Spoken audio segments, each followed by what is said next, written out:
Hey everyone, welcome back to our channel. If you're new here, don't forget to hit that subscribe button for more chilling true crime stories. Today, we're peeling back the layers of a story that's almost too unbelievable to be true. Imagine being torn between two parents, feeling trapped, and making a decision so dark it's beyond comprehension. We're diving into the labyrinth of the human mind, exploring the twisted family bonds, the anguished cries of teenage rebellion, and a crime so shocking it will haunt you long after this video ends. This is the harrowing tale of Marie Robards, a young girl who made an unthinkable choice that led to the murder of her own father, Stephen Robards. Trust me, you'll want to stick around for this one because it's a journey through the darkest corners of love and betrayal that you won't forget. Imagine being 16 again. The world is at your feet, and you're just starting to figure out who you are. Now, picture Marie Robards, a young girl who, on the surface, seemed to have it all. She was the epitome of youthful promise, popular, breathtakingly beautiful, and academically gifted. She was the girl you'd look at and think, she's going places. But what made Marie truly special was her relationship with her mother, Beth. They were inseparable, sharing secrets, laughter, and dreams as if they were not just mother and daughter, but the closest of friends. It was a bond so pure, so genuine, that it seemed nothing could break it. And then, the unimaginable happened. Marie's sanctuary was shattered when she discovered her stepfather, Frank Burroughs, betraying her mother. The air grew thick, the walls closed in, and Marie's heart sank into a dark abyss. In a world where love should conquer all, her mother chose to stay with the man who had shattered their family's trust. It was a decision that left Marie feeling abandoned, her soul screaming in silent agony. The girl who had everything suddenly found herself lost, her heart torn between love for her mother and a growing, unbearable resentment. Imagine being torn away from the one person who understands you, who makes you feel whole. That was Marie's reality. Forced to leave her mother's home, she found herself in her father Stephen's world, a world that was foreign despite its familiarity. Stephen was elated, his eyes lighting up as if he'd won the lottery. He saw this as a new chapter, a chance to be the dad he always wanted to be. He even started learning how to cook Marie's favorite meals, scouring the internet for how to braid hair videos, and rearranging his work schedule just to pick her up from school. But for Marie, every moment in that house was a stark reminder of what she had lost. She would sit in her room, surrounded by childhood photos that felt like relics from another life. Her phone would buzz with texts from her dad, "Dinner's ready," or "Found this funny meme and thought of you," and each message, though filled with love, only intensified her loneliness. It was as if she were living in a parallel universe, one where her father's love, as genuine and boundless as it was, couldn't reach her. She missed her mother's laughter, the way Beth would tousle her hair when she was proud of her, and even the silly dance moves they'd break into while cooking dinner together. She missed the scent of her mother's perfume wafting through the house, a smell that had always felt like home. Every night was a battle, a struggle to hold back tears as she lay in a bed that felt too big, in a room that felt too empty. Her heart ached, not just with longing, but with a gut-wrenching guilt for not being able to fully appreciate the father who was trying so hard for her. Desperation can drive us to make unimaginable choices, and for Marie, that desperation reached a boiling point. She felt cornered, like a caged animal yearning for freedom, yearning for her mother's embrace. The walls of her father's home seemed to close in on her, each day heavier than the last. It was in this state of emotional turmoil that Marie made a decision, a fateful, irreversible decision. She found herself in her high school chemistry lab, her eyes darting to a jar labeled barium acetate. Her hands trembled as she pocketed the chemical, each granule weighing down not just her pocket but her soul. She knew what she was about to do was wrong, but the voice of desperation drowned out her conscience. That night, as she prepared dinner, her hands mechanically went through the motions. She opened a can of refried beans, the same brand her father loved, and mixed in the stolen barium acetate.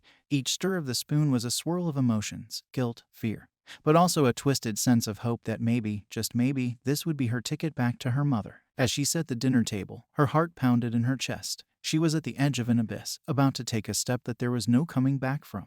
Marie had crossed the Rubicon, and there was no turning back. Stephen Robards, her father, was found lifeless, and the world quickly accepted the initial diagnosis, a heart attack. A veil of sorrow draped over the community, but for Marie, it was a complex tapestry of emotions. Relief washed over her, but it was tainted with a guilt that clung to her like a shadow. She moved back to her mother's home, the place she had yearned for, but the atmosphere was different. It was as if the walls whispered secrets, and Marie couldn't escape the feeling that she was living in a house built on a grave. Then came the funeral, a somber affair, filled with tearful eulogies and hymns of heavenly ascension. But for Marie, it was a moment of cruel irony. As she stood there, clad in black, a mourner among mourners, her mother Beth leaned in and whispered words that struck Marie like a bolt of lightning. Beth was leaving Frank, her stepfather. The very reason Marie had felt pushed to her desperate act was dissolving before her eyes. It was a revelation that twisted the knife of guilt deeper into her conscience. She looked at the casket, at the sea of mourners, and realized that her father's life had ended just as her mother's new life was beginning. And it was all because of her. Secrets have a way of clawing their way out. And for Marie, the weight of her dark secret became unbearable. Almost a year had passed since that fateful night, and on the surface, life had moved on. But the past has a way of haunting the present. And for Marie, that haunting came in the form of Shakespeare's Hamlet, a tale of betrayal, madness, and a family torn apart by secrets. As she sat with her best friend Stacy High, dissecting the complexities of Hamlet's character, Marie felt the walls closing in. The parallels were too striking, the guilt too overwhelming. And so, in a moment of vulnerability, the dam broke. Marie confessed. She told Stacy everything. The barium acetate, the refried beans, the desperate longing to be with her mother. Stacy was stunned, her eyes widening as she processed the gravity of her friend's confession. For weeks, she grappled with this newfound knowledge, torn between loyalty to her friend and a moral obligation to justice. It was a struggle that consumed her, sleepless nights filled with ethical dilemmas and moral quandaries. Finally, the burden became too much to bear. Stacy took the agonizing step of reporting Marie's confession to the authorities, setting off a chain of events that would lead to the reopening of Stephen Robards' case and the discovery of the awful truth. Stacy's confession to the authorities was like a stone thrown into a still pond, creating ripples that would reach far and wide. The police reopened the case, and what they found was chilling. The initial ruling of a heart attack was scrutinized, and upon further investigation, the true cause of Stephen Robards' death was discovered: poisoning. Imagine Marie at this point. She's a freshman at the University of Texas, perhaps thinking she's left her past behind, starting anew in the hallowed halls of academia.